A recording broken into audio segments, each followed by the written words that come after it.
evening to you all from 30th Street Park here in beautiful Philadelphia, Pennsylvania. My name is Mutton Curtis. You listen to Radio WIP, Sounds of Philadelphia. And we are getting things started with Philadelphia Brown Trousers baseball here on this beautiful, beautiful evening. Amalgamated baseball holding 17-19 on a bit of a tear. As of late, are in town from Schenectady, New York to face the Brown Trousers. That is Todd Gonzalez, popping that one up into center field for out number one. Three-game series with Moose Massage on the mound for the Brown Trousers. Already taking a 1-2 count. Massage leading the league in strikeouts with 39 so far in his 9 starts. Make that number 40 where he gets Orlando Dwin for out number 2. This is his 10th start of the season. He's 3-4. Bit of a slow start from Mr. Massage, but the entire Philadelphia Brown Trousers team can probably say the same. They have been on a bit of a tear lately as, well, that's going to ground out right to Murky Goodbar for out number 3 of Ortiz Ranchez. And retiring the sides, bringing Hogue Wilson to the plate to get things started, facing up against Tim Wakefield, the ace of the visitors, Amalgamated Baseball Holdings. Again, slow start for them. They are currently 17-19, and he gets Hogue Wilson swinging. That is strikeout number 29 for Mr. Wakefield, and it seems that we might have a bit of a pitcher's duel in store for us today. Chunk Dimwitty, and of course looking at the lineup card for today, the Philadelphia Brown Trousers really putting a hefty weight on batsmanship today. Pickles Dillhoffel only playing in his 28th game of this, the 7th game, and he's going to round that one right to Ortiz Ranchez. Oh, he beats out the run. He beats out the throw, runs it out, and is on with his first hit and the first hit of the game. Foul ball. Ortiz Ranchez, very well fielded. However, Dillhoffel gets on with hit number 35 for him this season. He's going to steal. I think the throw got him in time. Ick Fleury at second base makes the sweep and retires the side. So, no score after one hit from Dillhoffel, the only blip on the radar so far. Wow. And Mike Truck, who has, well, he's the batting king of the Continental League. He's going to strike out swinging on that one. That is strikeout number 2 for Moose Massage. But Mike Truck, the batting king, I was going to say, has finally taken his throne with, I believe, run and batting average leading. That's at the moment. Ick Fleury coming in for Todd Gonzalez. Todd Gonzalez has moved to shortstop today, with Bobson Ducknut on the bench getting some much-needed rest. Willie Dustis is going to make it a 1-2-3 inning yet again by flying that one out to Greek Barlow to retire the side. So at the end of 1.5, we head to the bottom of the second. And back to the plate is Murky Goodbar. I say back to the plate as he's going. That's going to go off the glove of Ranchez. He might even try, but no, he's not. Todd Gonzalez at shortstop retrieves it, keeps Goodbar at first, and it's a leadoff single for the man hitting 367. Hit number 55 for Goodbar.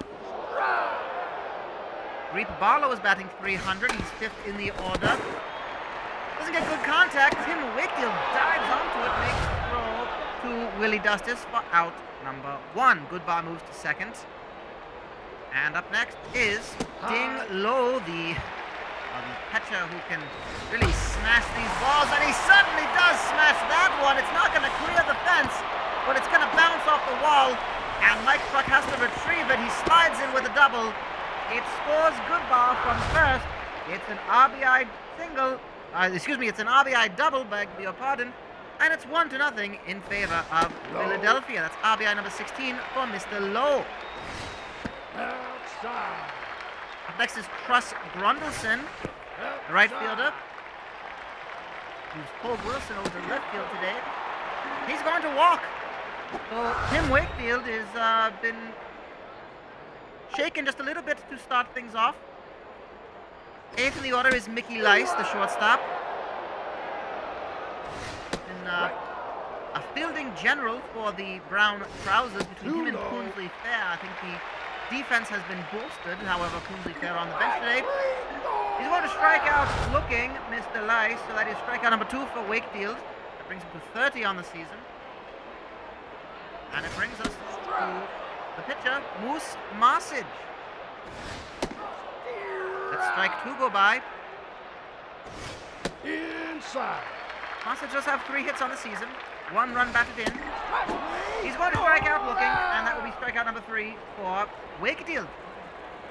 So after 2, it was an RBI double from Ding Lo. That is the difference maker at the moment. I was going to say, Mike Hernandez makes great contact. Unfortunately, it doesn't hit the ground. It goes right to the glove of Mickey Lice for out number 1. Raul Chamberlain, the catcher, does not make good contact. Easy ground ball right to Marsage. Throw in time. Good to say, he's been knocking them out of the ballpark as of late. And we head to the pitcher spot. 1 pitch, 1 swing. Wakefield right to Murky Goodbar. Another 1, 2, 3 inning for Moose Marsage and Philadelphia. And for a pair of teams that have suddenly come alive with their batting, it's been a bit of a pitcher's matchup today as Cole Wilson tries his luck for a second time. It hits the ground, but Dustis gets in front of it and steps on the bag for out number 1. Chunk Dimwitty, Stir up. 0 for 1 today as well. Dimwitty has replaced Bent Wildly at third base. He's batting .387 in only 22 games. So it took a bit of while for him to find his form and find a spot in the starting lineup. But he doesn't seem to be getting rid of that spot anytime soon as he smashes it high, far gone. Chunk Dimwitty hits it. Who Industry. A home run. And it is now 2-0 in favor of Philadelphia. That is home run number 7 for Mr. Dimwitty. Brought to you by Industry Brand, colognes, perfumes, and fragrances. If it smells good, it must be Industry, and if it's Industry, it must smell good. Murky Goodbar up with 2 outs. He did have a leadoff single in the second. Inside. As just in the wake of that home run, Pickles Dillhoffel did ground out for, lined it out for out number 2. Bottom of the third. Inside. Full count for Tim Wakefield on Murky Goodbar. And he gets him looking. Strikeout number 4 for Tim Wakefield. And that will bring us to the top of the 4th inning. Wakefield has been just, apart from the home run, he has just been knocking it everywhere in the zone and leaving the Philadelphia batsmen questioning so many things. Well, Todd Gonzalez is going to pop that one up into the center field. Greep Barlow makes the catch. And Orlando Gwynn, top of the 4th, gets the first hit for ABH. He's on with a single. That is Gwynn's 38th hit of the season. He's batting .359. And Ortiz Ranchez fouls off the first pitch. Moose Marsage, an ERA of .366. He's pitched 59 innings, not counting today's 3 already. Gets another strikeout of Ortiz Ranchez. That puts him at 42 on the season and a whip of 109. So it's very much improved. Love to see kind of an improvement stat over the course of the season of how his statistics have improved. Because Moose Marsage was not his usual self to start the season, and Mike Truck, well, I mean, what can you say about Mike Truck that hasn't already been said? The man took every batting title in the 1919 season. He's on with a single. He's a very difficult out to get. Now we go to former farm team player, Nick Flory, played for wholly owned baseball subsidiaries. Earlier this year, he had a .258 average. And he will ground out to Pickles Dillhoffel throws to Goodbar, and it strands 2. In between 4, we are still seeing a Philadelphia lead, 2-0. Reed Barlow pops up the first pitch from Tim Wakefield, and Todd Gonzalez makes the catch for out number 1. Dinglow got the scoring started in the second inning with an RBI double. He's going to make it 2 for 2 today as he gets it right up the center through the legs of Wakefield, and he is on with a single. Dinglow very much improved this season. He's batting .326. Although he was batting .309 last season, but his statistics are just outstanding already. Fielder's choice for Cross Grundleston. He outruns the fancy Dan double play. Beg pardon, that was not .309 for Dinglow. Dinglow was batting .324, is now batting .376, but he only played in 22 games last season. He has already surpassed that. Nice pops it high up into the air. Should be an easy catch. And it is made by Mike Fernandez for out number 3. Well, it strands 2. But one hit from that inning, but still a 2-0 game. Heading to the top of the 5th, Moose Marsic only at 28 pitches in 4 innings. So 29 is a very easy average to sort out.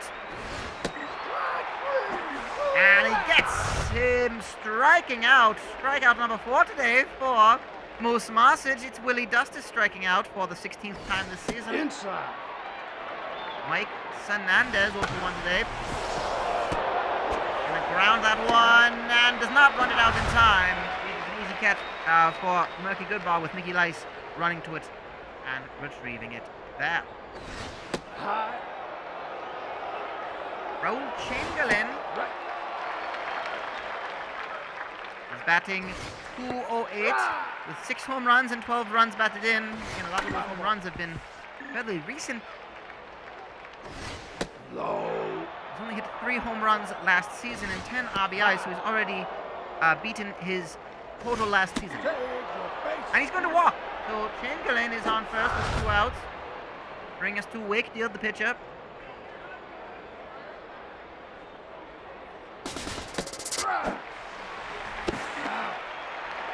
And that's going to be Chamberlain caught stealing second. So he is being shamed by the 30th Street Park crowd. And that will bring us to the bottom of the 5th. Right. So Wakefield will take the plate yet again once the top of the 6th happens. However, Inside. right now he faces his counterpart, Moose Marsic. They basically take, they switch spots. What to doesn't make good contact. He grounds it out. Easy play from Chamberlain to Dustis for out number 1. Top of the order, 3rd time around. Hogue Wilson is 0 for 2. Gets right past the glove of Wakefield. Doesn't outrun the throw. Fleury throws it to Dustis. Out number 2.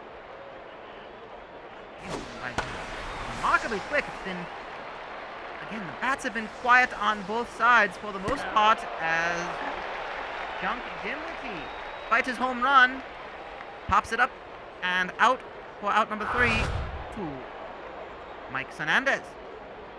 Not much to talk about so far today as far as batsmen pitching clinic as Wakefield gets things started with a single all the way to center field and Grebe Barlow. So a leadoff single from the pitcher.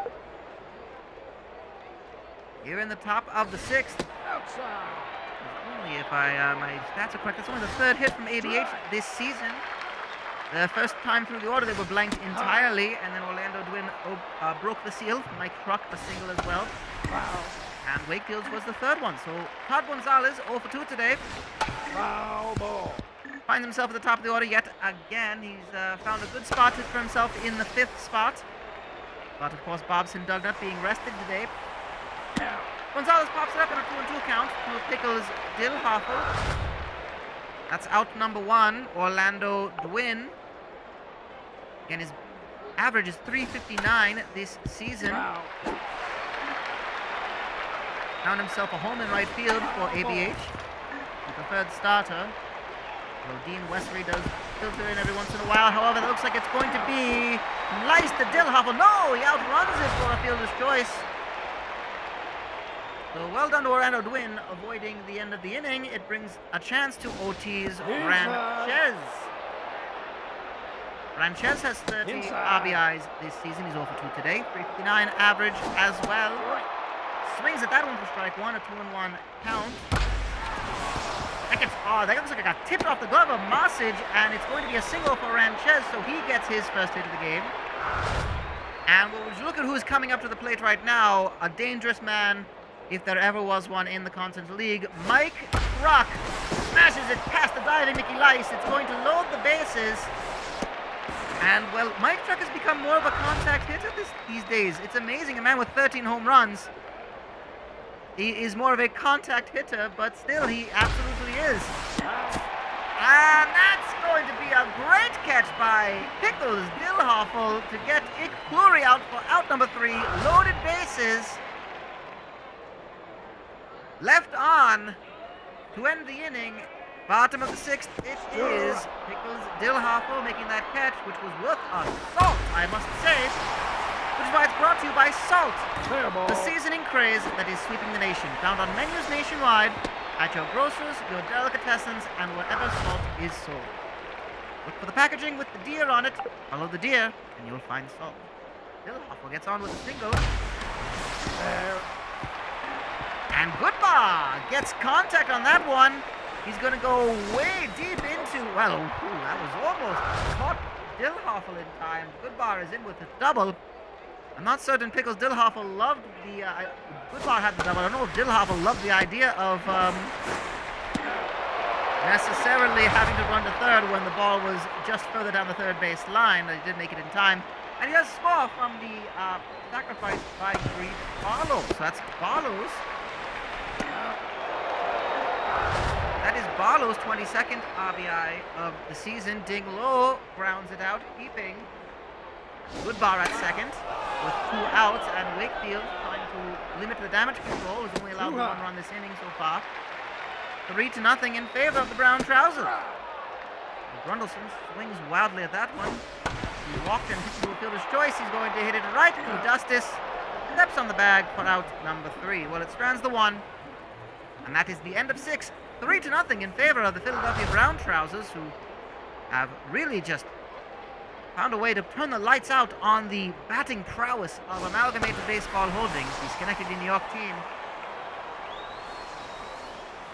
And that is just more proof of it. Top of the 7th, 1 out already. Willie Dustis over 3 as he pops that one high up into the air. Hogue Willison with the catch. Inside. Well, after a slow start of the season, you get a feeling that Philadelphia has a chance to potentially make some more waves again. They were the runners-up in the 1919 season, losing out on the championship 2.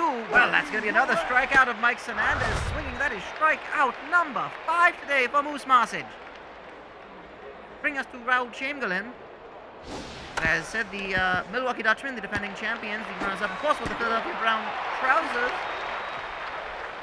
And, well, they are currently flirting with the second place position at the moment.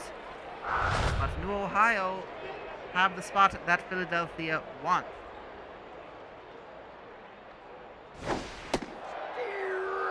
Chamberlain grounded out to end the inning, so Mickey Lice, bottom of the 7th, has a 1-on-1 count facing Tim Wakefield. Both pitchers, both starting pitchers, still in this game.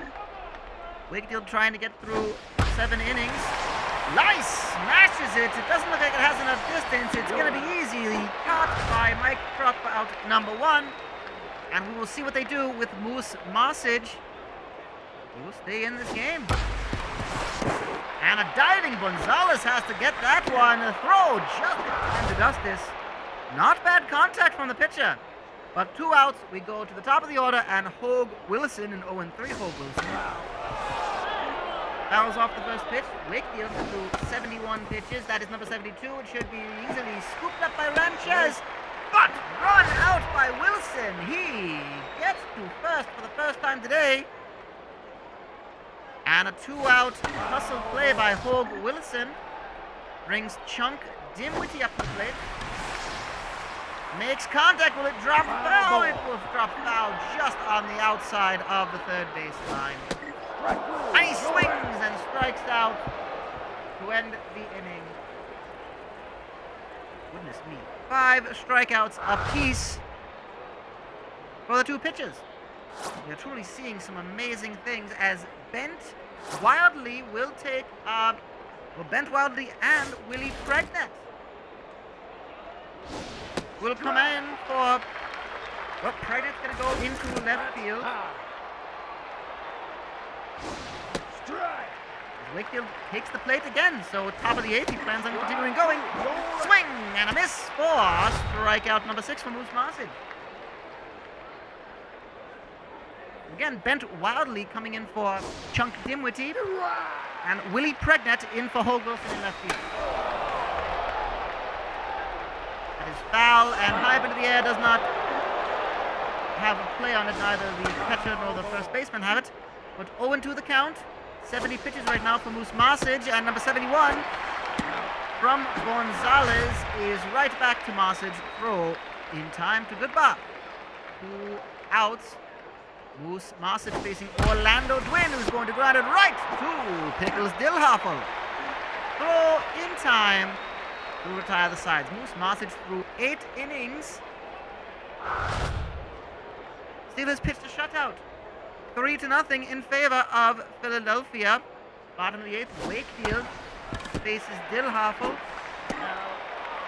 who grounds out for the first out on the first pitch.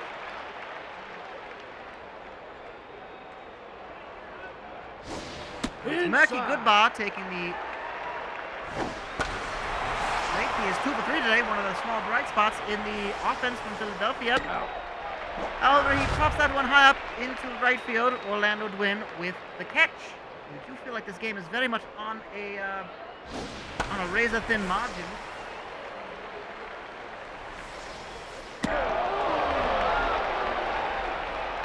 As it's 1-2-3 with Barlow popping that one up into the air.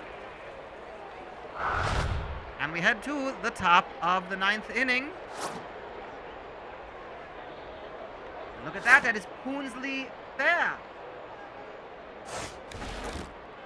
And Wallace Gromit actually coming in to left field. So again, I guess Pregnant, I'm a bit miffed by that. But it is the first out. Ortiz Ranchez, 1 away for Philadelphia. Mike Truck with Ick Fleury on deck. Truck is 2 for 3 today. Let's strike 2 go by. 0-2 the count. Marsid is just locked in. Gets Truck at first.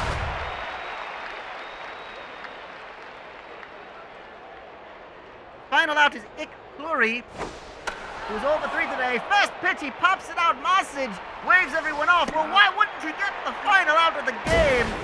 A shutout game, complete game for Moose Marsid. My goodness me. What a game. The Philadelphia Brown Trousers, in a very loud, vocal, pitching-focused way, get win number 20 of the Continental League season here in 1920. The final score of this one, Amalgamated Baseball Holdings, no runs off 5 hits. Philadelphia Brown Trousers, 3 runs off 8 hits. What a game that was. Goodness me. Scoring was not at a premium, but I must say you did get your entertainment's worth if pitching was your sort of thing. Winning pitcher, of course, is Moose Marsid, going a full game. Only allowing 5 hits, striking out 6. And pitching a complete game shutout. Losing pitcher, unfortunately, has to go to Tim Wakefield. Bully to him on that one, going the complete game of 8 innings. 8 hits, 3 earned runs, 5 strikeouts himself. My goodness. And a walk apiece. As if there needed to be any sort of blip on the radar for either of them. They pitched about as good of a game as you could ask for 2 pitchers. And I tip of the cap to both of them. Outstanding performance as far as that goes. We thank our friends at the Honeybee Tobacco Company for bringing us the finest dandies of the day for the entirety of the 1920 Continental League season. The Honeybee Tobacco Company bring you fresh, hand-rolled cigarettes grown in the fabled tobacco roads of the Carolinas. They're good anytime, in any place. The doctor's office, the airport, the train station, a crowded train, a comfortable evening at home with your family, or right before bed, before you turn off the light and have a good slump. Any time is good to smoke a honey wheat cigarette. And the Honey Wheat Tobacco Company will be again presenting to you the 3 finest dandies of the day. The third finest dandy is Ding Lo, going 2 for 3 with an RBI double. Ultimately, I believe what got things going for the Brown Trousers. It was the first. Yes, if I recall, that was the first. That was the first run of the game, so that was effectively the game-winning run. Tim Wakefield, bullied to him again, gets the second finest dandy of the day, as it was deserved, going 8 innings pitched with 8 hits, 3 earned runs and 1 walk, but again 5 strikeouts. That gets neglected in that immediate stat sheet. However, 5 strikeouts is nothing to sneeze at, even in the hay fever season that we are currently within. But the finest dandy of the day, getting a complimentary carton of honey wheat cigarettes, is Moose Marsage, going 9 innings, a complete game shutout, 5 hits, 6 strikeouts. He is your finest dandy of the day, brought to you again by the Honey Wheat Tobacco Company, humbly requesting that you smoke wheat every day. Well, this series continues. It has only just begun, as they continue with another game tomorrow. On the mound for Amalgamated Baseball Holdings is going to be Onsen Sweeney, who will face off against Jeffety Rimps, who has been another just lights-out pitcher for Philadelphia. Should be a great pitching matchup between those two. ABH drops to 17-20 after today. Philadelphia 20-17 and remains 4.5 games behind the Continental League leading New Ohio Debonaires, who are off today but play again tomorrow. They have an interesting series against Chicago.